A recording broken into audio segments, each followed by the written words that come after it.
자, 오늘 새벽에 우리에게 주시는 하나님 말씀을 받겠습니다.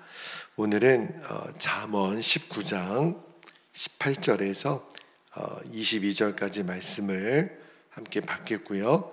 한 절씩 말씀을 읽고 22절은 같이 읽겠습니다. 18절 제가 먼저 읽겠습니다. 내가 내 아들에게 희망이 있은즉 그를 징계하되 죽일 마음은 두지 말지니라. 노하기를 맹렬히 하는 자는 벌을 받을 것이라. 내가 그를 건져주면 다시 그런 일이 생기리라. 20절 너는 권고를 들으며 훈계를 받으라. 그리하면 내가 필경은 지혜롭게 되리라. 사람의 마음에는 많은 계획이 있어도 오직 여호와의 뜻만이 완전히 서리라. 22절 함께요. 사람은 자기의 인자함으로 남에게 사모함을 받느니라. 가난한 자는 거짓말을 하는 자보다 나으니라. 아멘. 하나님 말씀입니다. 자, 오늘 새벽에는 여기 21절 끝부분에 보면 오직 여호와의 뜻만이 완전히 서리라 그랬는데 오늘 새벽 말씀 설교 제목이 되겠습니다. 자, 오늘도 본문에서 두 가지 말씀의 진리를 주시는데, 자, 첫 번째 말씀의 진리를 먼저 볼게요. 사랑과 애정이 담긴 훈계만이 자녀를 올바른 길로 이끌 수 있다라는 말씀을 좀 나눌게요. 자, 오늘 18절 말씀을 다시 보면 자녀를 양육함에 있어서 굉장히 중요한 말씀을 전하는데, 자, 18절 말씀을 볼게요. 18절에 내가 너의 아들에게 희망이 있은즉 그를 징계하되 죽일 마음은 두지 말지니라. 이렇게 말씀해요. 그러니까 이 자녀를 우리가 양육함에 있어서 제가 어제 주일 말씀에도 다시 해산하는 수고로 우리가 양육을 하라 그랬는데, 자, 자녀 양육이 너무너무 중요하죠. 그런데 교육은 엄격해야 되지만 자녀 양육을 할 때 절대로 징계를 위한 징계나 자신의 분노를 쏟아내는 징계가 되어서는 안 된다는 거예요. 왜 이런 말씀을 하고 있냐면, 여러분, 우리나라도 굉장히 가부장적인 사회이잖아요. 근데 옛날에 근동 지역에도 그 가부장적 사회에서는요, 아버지의 그 존재감은요 거의 나라의 왕과 같았어요.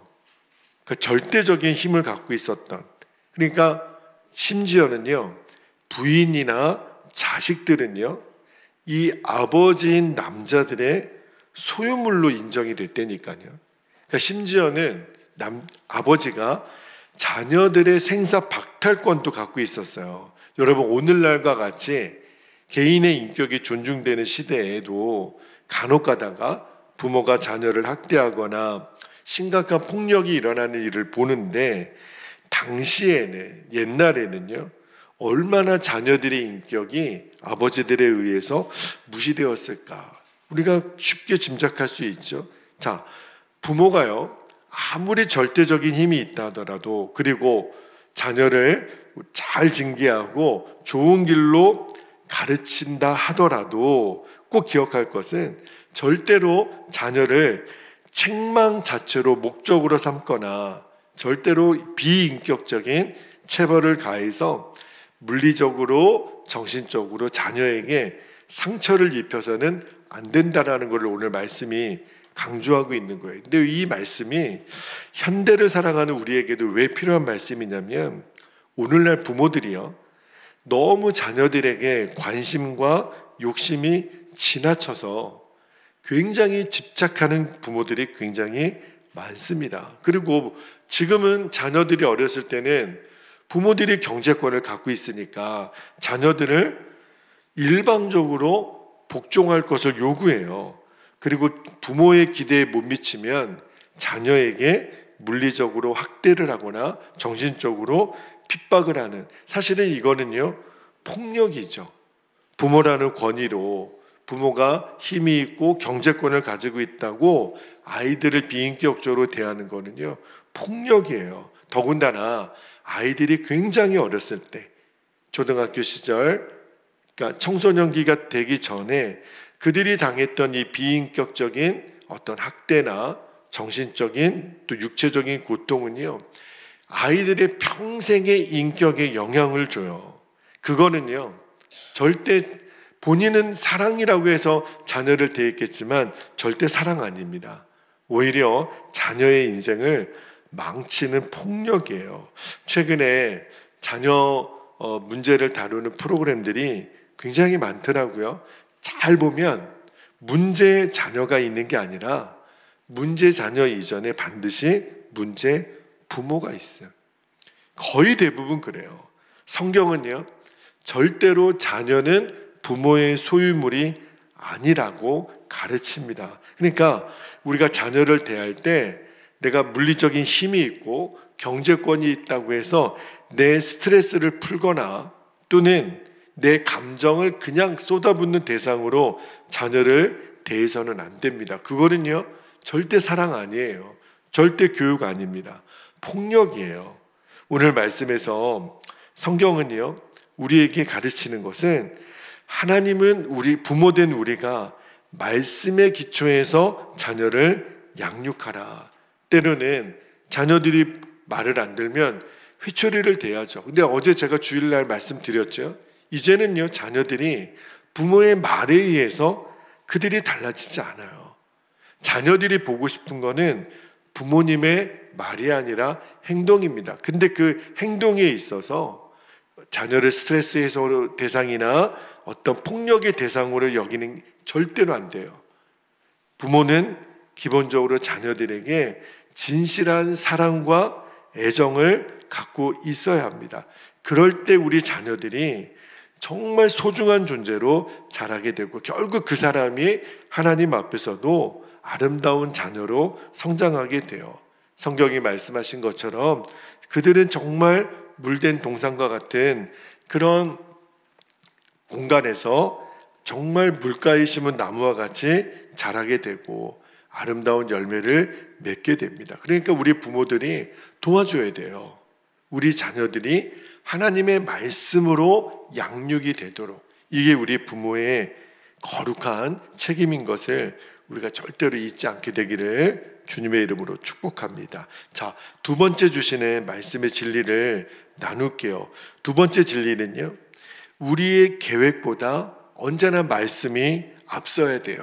그래야 온전하고 복된 삶을 살 수 있다라는 말씀을 좀 나눌게요. 자, 오늘 본문에서 20절하고 21절 말씀을 다시 한번 읽어드릴게요. 잘 들어보세요. 20절에 너는 권고를 들으며 그랬고요, 훈계를 받으라 그랬어요. 그리하면 너가 필경은 지혜롭게 되리라. 21절 오늘 요절 말씀입니다. 사람의 마음에는 많은 계획이 있어도 오직 여호와의 뜻만이 완전히 서리라.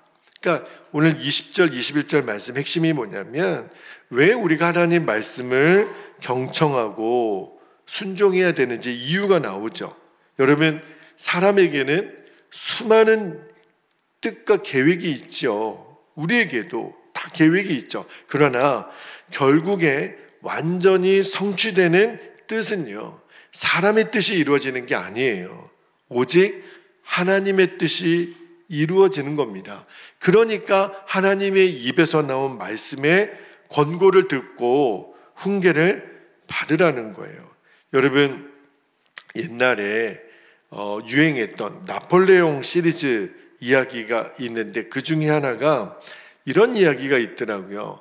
여러분, 나폴레옹이 이제 프랑스 군대를 이끌고 러시아와의 전쟁을 할 때 이제 눈 덮인 산을 이제 오르는 장면이 나와요. 근데 여러분, 그 유럽에 있는 산들은요, 막 3,000m, 4,000m 너무너무 높은 산들이잖아요. 그러니까 나폴레옹 군대가 그 산을 오를 때 병사들의 절반이 죽어나갑니다. 그러니까 겨우겨우 병사들이 이제 나폴레옹이 저 산을 정복하라 그래서 올라갔는데, 근데 나폴레옹이 한마디를 해요. 그러니까 병사들이 다 쓰러지는 겁니다. 무슨 말을 했냐면 이 산이 아니네, 저 산인가 보네. 아니, 그 산을 오르려고 병사들이 절반이나 죽었다니까요. 그런데 오른 산이 그 산이 아니라는 거예요. 그리고 병사들이 다시 내려와서 이번에 나폴레옹이 저쪽 산으로 올라가라고 해가지고 많은 희생을 감수하고 올라갑니다. 그런데 가까스로 정상에 올라가니까 나폴레옹이 또 한마디를 해요. 이 산도 아니네, 아까 그 산인가 보네. 여러분, 이게 아마 우스갯소리로 만들어낸 이야기인 것 같아요. 실제 있었던 이야기보다는. 근데 이 이야기가 우리에게 전해주는 교훈은 분명합니다. 이게 뭐냐면, 여러분, 우리의 인생은 두 번 살지 못해요. 우리의 인생은 한 번밖에는 살지 못합니다. 그래서 다 열심히는 살죠. 내 인생 최선을 다해서 죽기 살기로 살았는데 마지막 순간에 내가 도착한 곳이 원래 내가 가야 될 곳이 아니라면 얼마나 허무하겠어요. 얼마나 무의미하겠어요. 근데 그때는요, 후회만으로 끝나는 게 아니에요. 여러분, 많은 사람들이 천국이 어디 있느냐, 지옥이 어디 있느냐 이렇게 말하죠. 그러나 진짜로 지옥문 앞에 서서 그렇게 내가 이 땅에 사는 동안 듣지 못했던, 콧방귀 꼈던 그 자세를 그때도 유지할 수 있을까요? 아니요. 내가 막상 지옥문 앞에서 내가 지옥에 들어갈 때는요, 더 이상 후회할 수가 없어요. 여러분, 회개는요, 죽은 다음에는 회개를 할 수가 없어요. 이 땅에서만 할 수 있는 게 회개고 돌이켜야 되는 거죠. 여러분, 내가 열심히는 살았지만 진짜 내 인생의 목적이 아닌 곳에 도달하면 그거는요, 후회로 끝나지 않아요. 완전한 절망이죠. 그런데 너무너무 안타깝게 이 땅에 많은 사람들이 처음부터 목적지를 잘못 정하고 사는 거예요. 열심히는 살죠. 돈도 많이 벌고 건강도 해야 되고 업적도 이루고.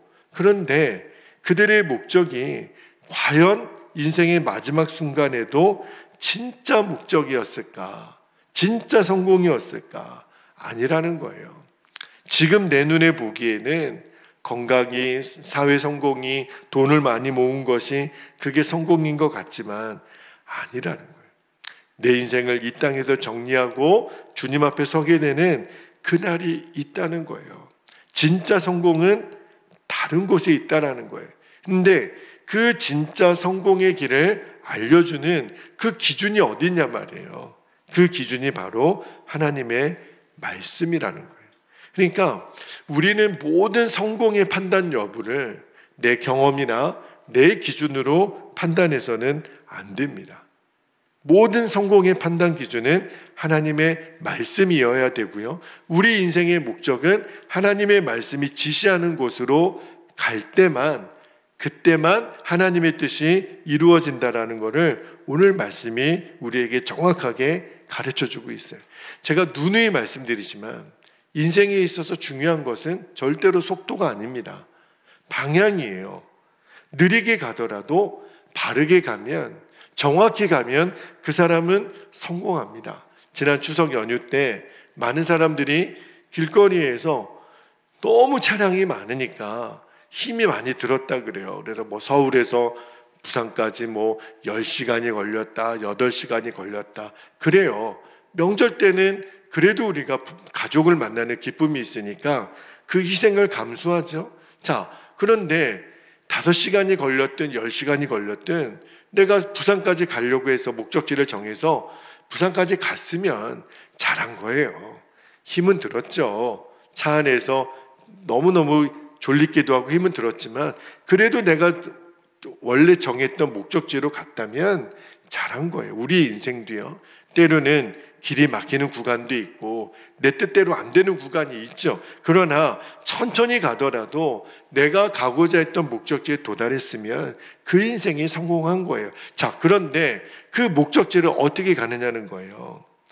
그 목적을 정할 때 반드시 하나님의 말씀, 진리의 말씀의 검증을 받으라는 거예요. 그 결정을 누가 내렸냐는 거예요. 그 결정을 어떻게 내렸냐는 거예요.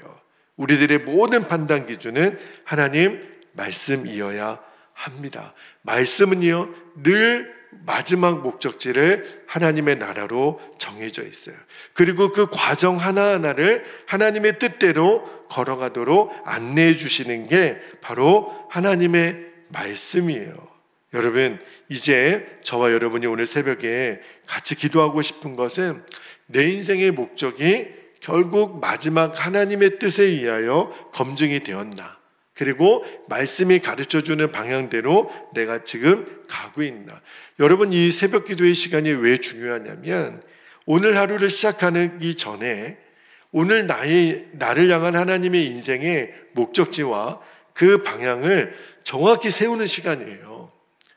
그래도 우리가 여전히 부족하니까 계속해 말씀을 읽고 기도하는 시간을 갖는 이유가 내가 오늘도 하나님의 나를 향한 목적대로 걸어가고 있는지, 그 방향대로 가고 있는지 말씀으로 검증받고, 그리고 그 말씀을 정했다면, 사도 바울처럼 표대를 정했다면 내가 뒤도 돌아보지 않고 전심으로 달려가는 거죠. 그 사람을 통해서 하나님이 일하시고 하나님이 역사하시는 거예요. 결국 그 사람이 복된 인생을 살아가게 됩니다. 자, 오늘 우리가 두 가지 진리의 말씀을 이제 받았어요. 이제 우리가 함께 기도할 때 두 가지 진리의 말씀을 이제 이렇게 기도 제목으로 정하고 우리가 오늘도 전심으로 기도했으면 좋겠는데, 자, 기도 제목을 나눕니다. 첫 번째는요, 자녀 양육에 대한 말씀을 나눴어요. 절대 자녀는 내 자녀 아닙니다. 하나님의 자녀예요. 내 자녀이기 전에 하나님의 자녀임을 기억하고 오직 주의 교양과 훈계로 자녀들을 양육하게 하옵소서. 어제 드린 주일 말씀을 기억하십시오.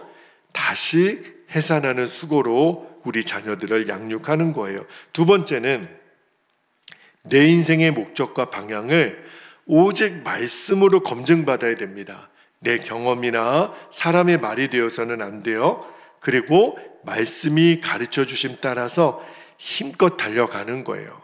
표대를 향하여 달려가는 그러한 저와 여러분이 되시기를 이 시간에 우리 주님의 이름을 간절히 부르시고 오늘 주신 말씀과 기도 제목을 붙잡고 이 시간 우리 기도의 자리로 나아가겠습니다. 함께 기도합니다. 주여,